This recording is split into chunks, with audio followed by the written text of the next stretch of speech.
তোমরা কিন্তু জানো যে আমি মা বাপ লিয়ে গালাগালি করি না কেউ, ঠিক আছে না? পাঙ্কু কিন্তু আবার ডিগডিগি চালা, তো কি করব, ডিগডিগি চালাইবো আর কয়েক টাকা ইনকাম হইলে একটু ওদের ফুকবো, গাঞ্জা ফুকবো, নয়তো অন্য কিছু নিব, তারপরে এরকম উল্টা পাল্টা কথা কইব মা বাবার নিয়া। তোমরা কিন্তু জানো যে আমি মা বাপ লিয়ে গালাগালি করি না কেউ, ঠিক আছে না?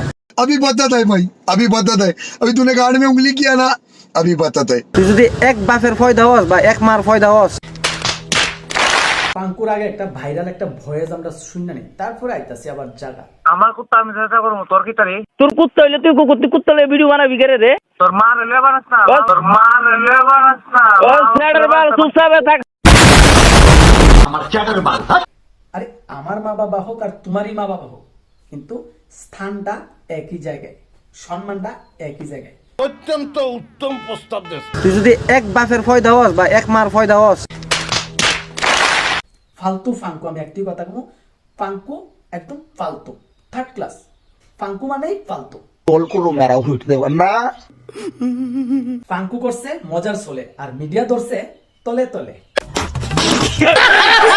যে মানুষরা মা বাবারে শ্রদ্ধা করে, ভালোবাসে, সম্মান করে, তারা কোনোদিনও মা বাবা নিয়ে এরকম বাজে কথা কইতে পারে না, যেটা ফাঙ্কু কইছে। তোর মা রেলে বানাস না, তোর মা রেলে বানাস না। ও স্যাডার দেখো, ফাঙ্কু যে কুকুরের সাথে যা খুশি তা করছে ওইটা কিন্তু ম্যাটার না, ঠিক আছে, কিন্তু মা বাবারে নিয়ে যে এই কথাটা কইছে, এইটার যদি তোমরা যদি অ্যাকচুয়ালি কারোর গোলাম হইয়া থাকো তাহলে সঠিক অ্যান্সার দিতে না। আর যদি মনে করো যে না আমি স্বাধীনভাবে কথা বলি, অন্যায়টা অন্যায় কই আর সত্যিরে সত্যি কই, তাহলে অবশ্যই রাইট অ্যান্সারটা দিয়া যাবে এই কমেন্ট বক্সের মধ্যে।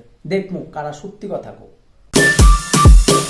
আগে ভাবতাম পাঙ্কু ক্রিয়েটর হিসেবে এই ফানি ভিডিওগুলো বানা মানুষের হাসানোর জন্য, আর যখন মা বাবার নিয়ে এইরকম বাজে মন্তব্য করছে, তোর মা রেলে বানাস না, তোর মা রেলে বানাস না। ও স্যাডার ত্রিপুরা রাজ্যে পাঙ্কু ক্রিয়েটর নামে একটা কলঙ্ক, বিশাল বড় একটা দাগ।